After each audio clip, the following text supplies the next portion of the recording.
I have bait on the Discord. This is the first time that I've actually come out of any type of animosity with the whole server besides meeting up with Roland. But I think the whole goal and with what everything is going on is to make people happy. It's this eternal chase of happiness that we all, I think, are on. No matter who you are, what you're doing, or anything like that, I think in the end, everyone wants to be happy, right? And this whole community of Monco is, it's changing a lot of people, and it's helping a lot of people, and it's giving happiness to a lot of people who could have been struggling in that area, myself included. It's definitely helped me, at least. I know of other people that's helped in the community. I hope that it reaches and helps as many people as possible. I do think that it would be really good for us to meet because I am an addict in recovery. I'm also still a current addict. I was a substance addict for 6 years, no, 5 years, five and some change. But I also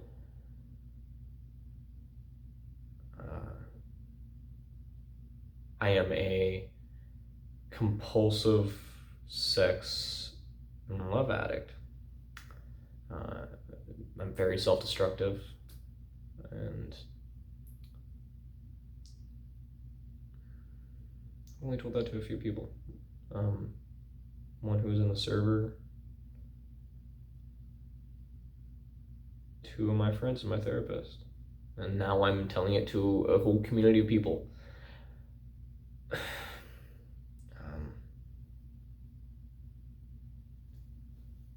This thing about addiction, you feel a lot of shame around it. And getting over that shame, I think, is something that it seems like you don't really have much of it, at least. At least you're pretty open about your issues that you've had. And I'm pretty vulnerable in the right setting, and I can get to that later on.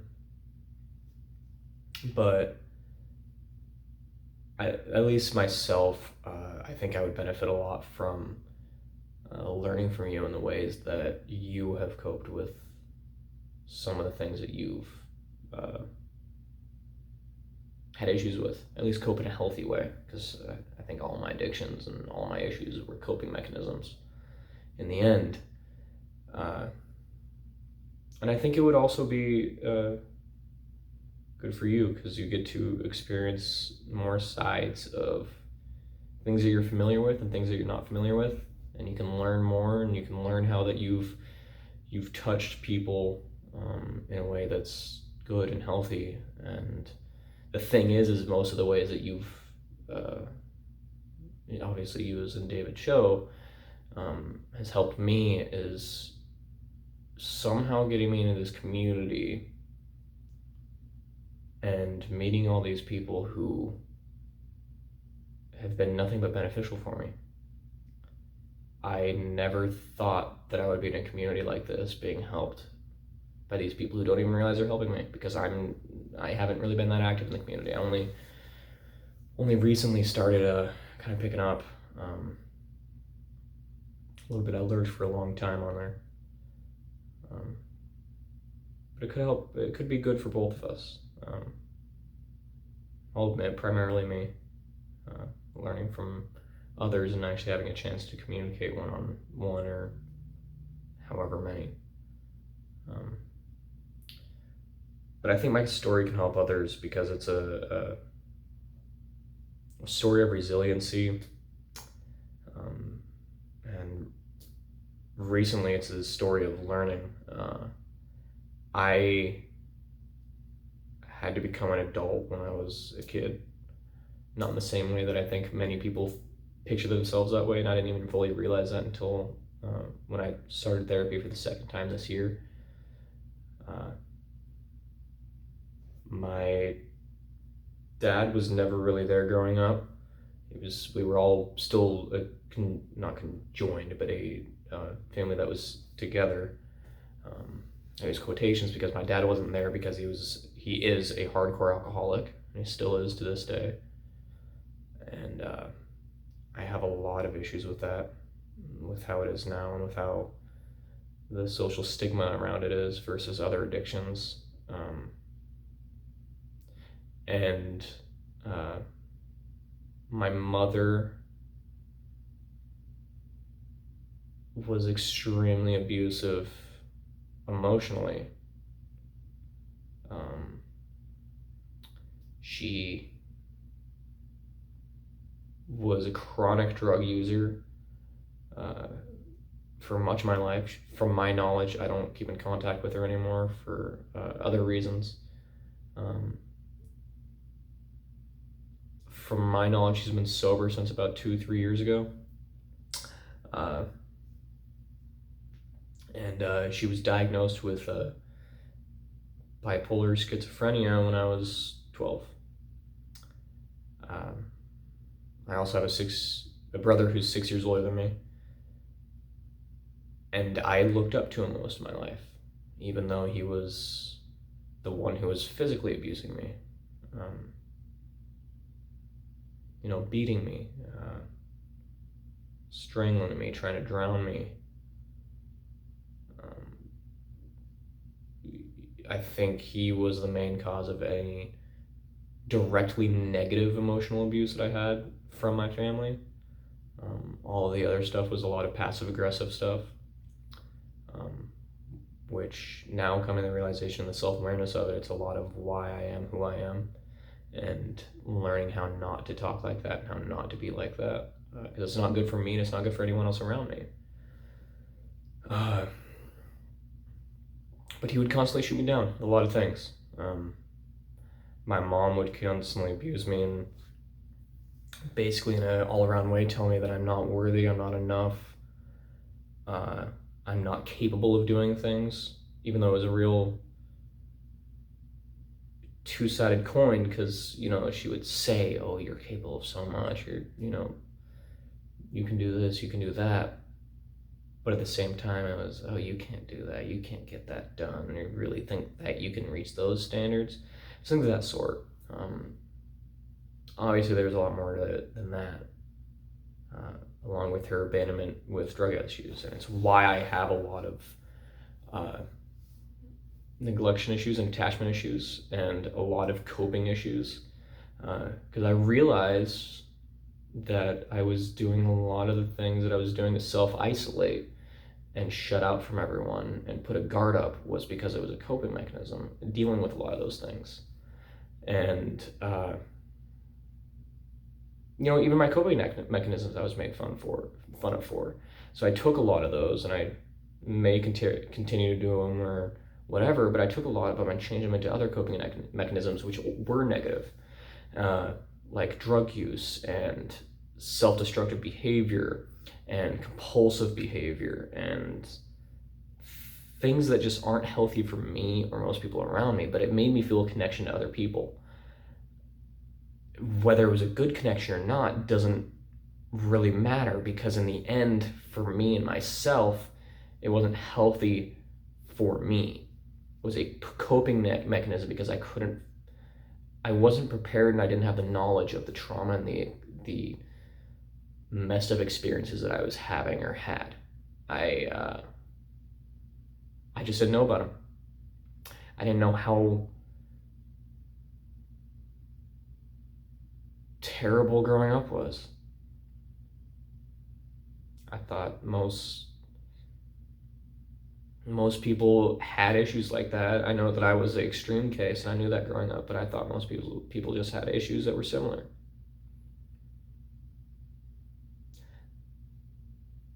I remember growing up, and just recently learned this with my dad, but it was before my brother left, and I think I was 13 or something like that. And we went to like a family therapy thing, and I did not want to go because I didn't know what was going on. I at all. And I was being forced to go to something that I didn't want to participate in and something that I didn't want to be a part of because I didn't know what was going on. I was 12, 13. I'd rather stay home and play video games or watch cartoons or whatever. And I'd be made fun of for doing that by my family and anything anyways. But, I would rather do that than go to some counseling or whatever, whether it was alone or with my family and involved.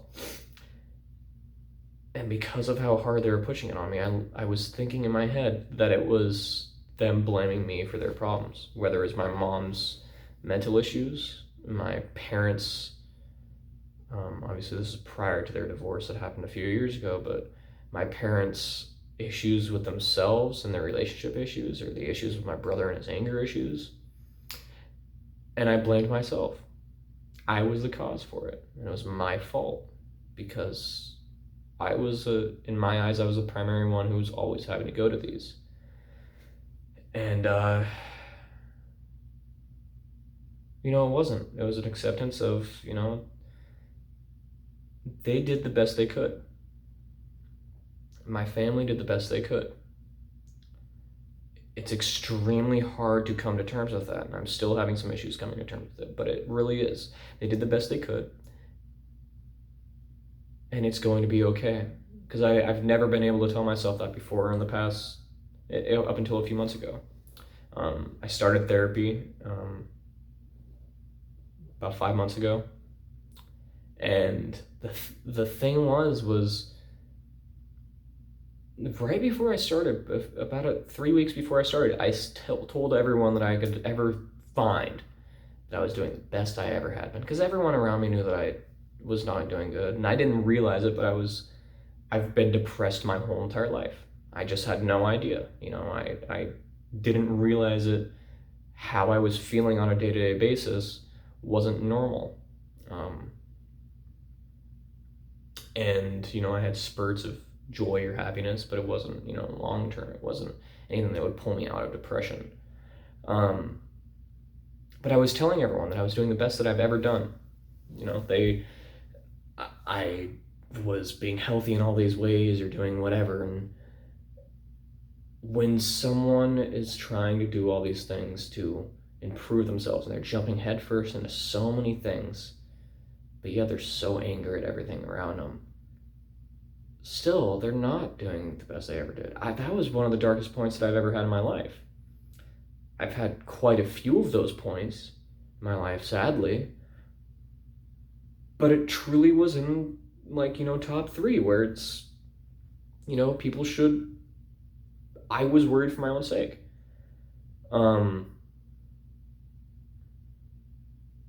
Yeah, I had a breakdown, and I saw therapy, and my therapist, I love her. She's one of the greatest things to ever happen to me. Coming to terms with a lot of my issues and understanding how I am, and understanding that anyone is worthy and anyone is capable enough. I obviously had a lot of substance abuse issues, and she worked, one of the main reasons why I sought her out was because she specialized in substance abuse. She worked in a halfway home for a long time and did some other stuff, and then I started understanding that I had, compulsive issues and stuff like that. But she told me that there was some of the worst and most vile people that she dealt with, and somehow she felt that every single one of those people were worthy still, and they deserved the best. And up until a few months ago when I started dealing with her, I did not have empathy for a single person. I thought you put yourself in your own place and, it's your fault, etc., etc. I did not have empathy for anyone. Even people who were doing good, I had no empathy for them or anything like that. And somehow, in this massive turnaround and everything with me discovering the whole Munko community and therapy and learning how to be, take care of myself better and not jump headfirst into everything and not be so self-destructive and not beat myself down in every way, and just be able to take a step back and say, it's okay. It gave me empathy for those people, and it gave me empathy for these things, and it gave me empathy for myself, which was the most important part. And I think that's what a lot of people need, is empathy for themselves. That it's okay. Like, you can just tell yourself that it's going to be okay. It's not the end of the world if you don't read, if you don't write, if you don't do whatever that you wanted to do in that day. Even if you just kind of slothed around instead of doing it, it's still going to be okay. It's not the end of the world, and it's not like it changes anything drastically. That's how I grew up, is you didn't do this tiny little thing. What's wrong with you? Why did you do all this? You're the reason for these problems, and et cetera, et cetera. And I had a lot of issues with that for a long time. And I've learned to learn and heal from that. I think anyone's capable for a lot of these things. I honestly did not see myself living as long as I have. I thought I would have been dead by now. But it's a story of resiliency, and anyone can have that resiliency, whether their worst is miles past my worst, or their worst is a Sunday drive for me. It's still their worst, and they can live through it, and they can have the resiliency to get through it. It's the empathy for those people, and the belief in those people, and the support for them. I want to be there for a lot of those people. I want to put myself first, but I've learned how to put myself first and still try to be there for those people. Just the thing for me is learning how to now be self-expressive and be open with those people and for those people, and actually reach out for those people, because that's where my issues were, was the self-expression, and because I had so much trauma with that, and the being there for the people.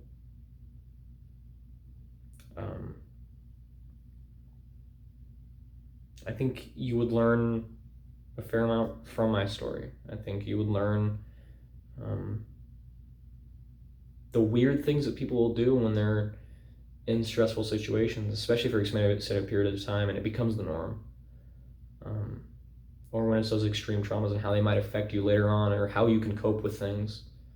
Because I think everyone has different ways of coping with issues, and a lot of our social skills and a lot of our actions and a lot of our tendencies are coping mechanisms.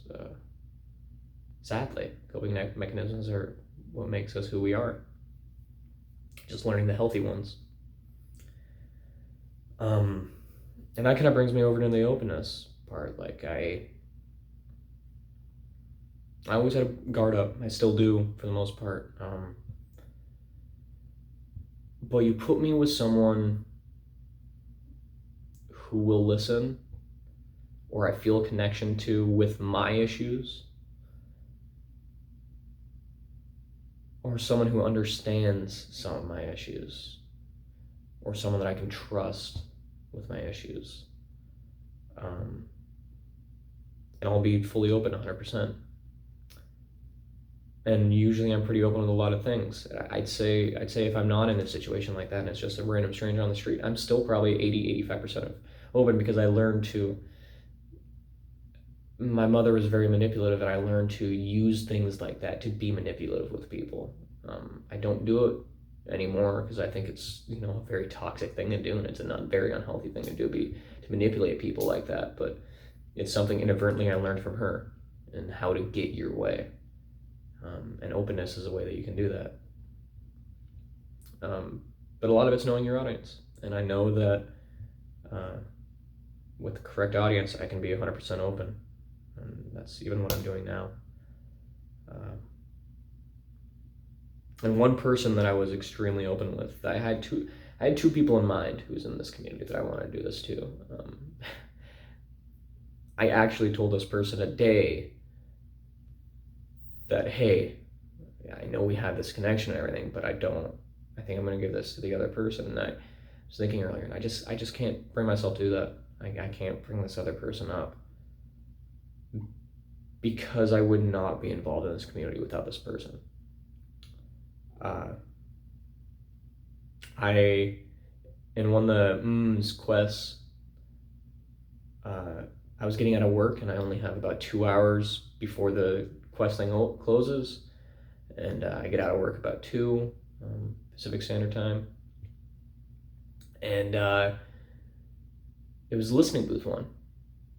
I'm like, all right, yeah, I'm actually gonna do it. I just want to share my story. I had therapy the day before, and it was a very intensive process. I was learning that I was going to start some trauma therapy soon when this happened. So I get out of work and I sit in my car and let it warm up, and I'm letting some people get out and drive off because it's hell getting out of my parking lot. And I see this guy in this listening booth, and if I remember right, he was the only one in one of the booths. It might have been another guy, I'm not totally sure. But his name is Roland. I'm sure some of you recognize that name, especially right now with everything that's going on. But I got in there and I got some technical difficulties, and he was like, all right, yeah, just understanding, because I was on headphones and I was driving. So I had to pull over and I had to restart my phone, and he waited for me in that booth. Harry joined and was like, all right, yeah, let's get this started. And I started and I told my story, beginning to end. And he messaged me afterwards. This was the first time that I think I said anything in the whole entire server to anyone, because it was the animosity of it that I really enjoyed in that aspect. But I also just didn't want to reach out. I didn't want to communicate with people. I just wanted to sit back and watch. That's what I've done for a long time with just about everything. And he reached out afterwards. I read it after I did my listening booth. And he said that he wanted to just talk, be able to actually respond to the things that I said. And he wrote a very beautiful message afterwards in the actual quest thing. And it made me feel seen. It made me feel happy that someone wanted to talk to me that wasn't someone that knew me. And so we scheduled a day, I think it was like that Friday. We sat down and talked for about an hour. The amount of reinforcement and the amount of things that he even made me realize, and my therapist hasn't made me realize. And it was the first person I think I ever realized believed in me that had no reason to believe in me. Because I think your friends, your family, even your coworkers and your peers, they are obliged to believe in you because you are connected to them in a direct way. Family, they need to believe in you because they're family, you're part of their family. And when it looks good on the family and stuff like that, and whatever, if you succeed and they believe in you and whatever. Friends need to believe in you because they're your support network, just like your family. They just need to believe in you. It's how they support. And peers, so everyone looks good, or whatever, success stories, some people might not, whatever. But he was the first person I think who was not connected to me in any way, just a random stranger that didn't even know my name, who believed in me. And it was a great talk. We both even kind of said afterwards, like, we'd love to stay in touch. And what's funny is we never did. Neither one of us reached out or did anything. And I saw the Triangle Trek thing going on, and a weird coincidence about all of it is we only live about an hour and a half away from each other. We were very close. And I saw that happening, and I was like, hey, I'd love to see you before you leave. So I got out of work on last Friday, and I drove down to Seattle and met him and his family. Sat there for about an hour and a half just talking with him and talking with his family and just experiencing everything and seeing him. And the hugs and the talks and the connection that I had with this guy who, didn't even know my name, like my real name, until that day. It was incredible. I know that has a big face in this community and everything like that, but he truly touched me in a different way that I don't think anyone really has. It was crazy. And again, thank you, Roland. I think that he deserves it. What he's doing right now. I think he's one of the only people in the server who's actually capable of it, and I think he's also one of the people who deserve anything the world has the most. I think he has a bigger heart than a lot of people realize, and I truly value it, and I truly value what our experiences together so far, and I hope only for more and more. I love you, Roland.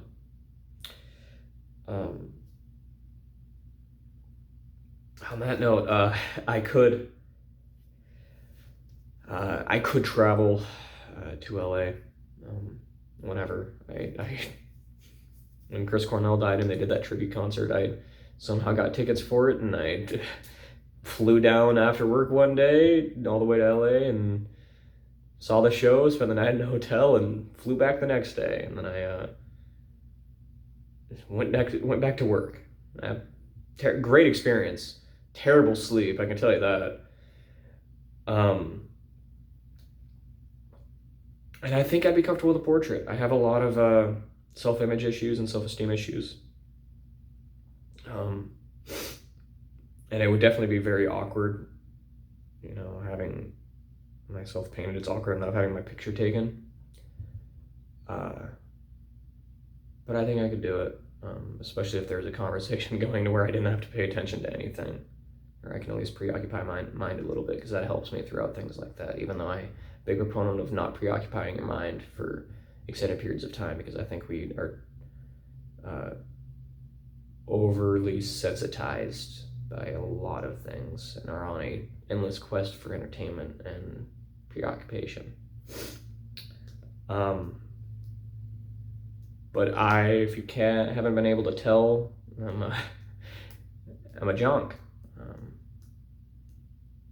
I love my Monko, and I thought it was amazing, and the connection with the codex for it is incredible. It really was. For anyone who's watching this, even outside of the community, I'm gonna have it private, so only the Discord with the link can get to it. But anyone ever, if you need someone to talk to or reach out or do whatever, for advice, for an ear to listen, for something just random to help you with, or a random challenge or anything like that. Like I challenged someone a few days ago just to sit in silence, not preoccupy your mind with anything, just experience life for a little bit. Stuff like that, anything.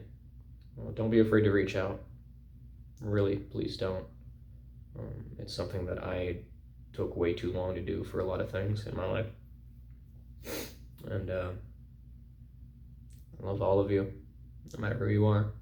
You are all worthy and enough.